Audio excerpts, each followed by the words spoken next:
নীলফামারীতে মহান মে দিবস ও আন্তর্জাতিক শ্রমিক দিবস পালিত।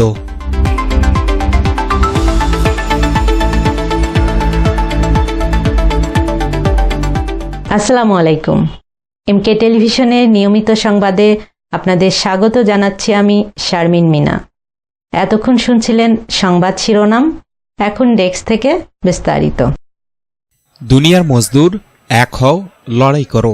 মে দিবসের অঙ্গীকার গর্জে উঠুক আরেকবার। এই স্লোগানকে সামনে রেখে নীলফামারী জলঢাকায় যথাযোগ্য মর্যাদায় মহান মে দিবস ও আন্তর্জাতিক শ্রমিক দিবস পালিত হয়েছে।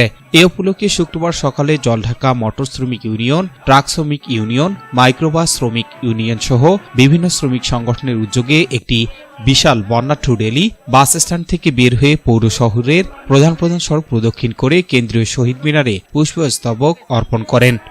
এর আগে বাস স্ট্যান্ড শ্রমিক কার্যালয়ের সামনে জাতীয় ও সংগঠনের পতাকা উত্তোলনের মাধ্যমে দিবসের সূচনা করা হয়। এ সময় উপস্থিত ছিলেন উপজেলা নির্বাহী অফিসার জাইদ ইমরুল মুজাক্কিন, থানা অফিসার ইনচার্জ নাজমুল আলম, উপজেলা জামাতের আমির মোখলেসুর রহমান, উপজেলা বিএনপির সাবেক সভাপতি ও সাবেক পৌর মেয়র পাহমিদ ফয়সাল চৌধুরী কমেট, মোটর শ্রমিক ইউনিয়নের সভাপতি মমিনুর রহমান, সাধারণ সম্পাদক আব্দুর রশিদ, ট্রাক শাখার সভাপতি আমিনুর রহমান, সাধারণ সম্পাদক রবিউল ইসলাম, মাইক্রোবাস শ্রমিক ইউনিয়নের সভাপতি ফজলুর রহমান, সহসভাপতি মনিরুজ্জামান লেবু, সাধারণ সম্পাদক আমিনুর রহমান সহ বিভিন্ন শ্রমিক ইউনিয়নের নেতৃবৃন্দ।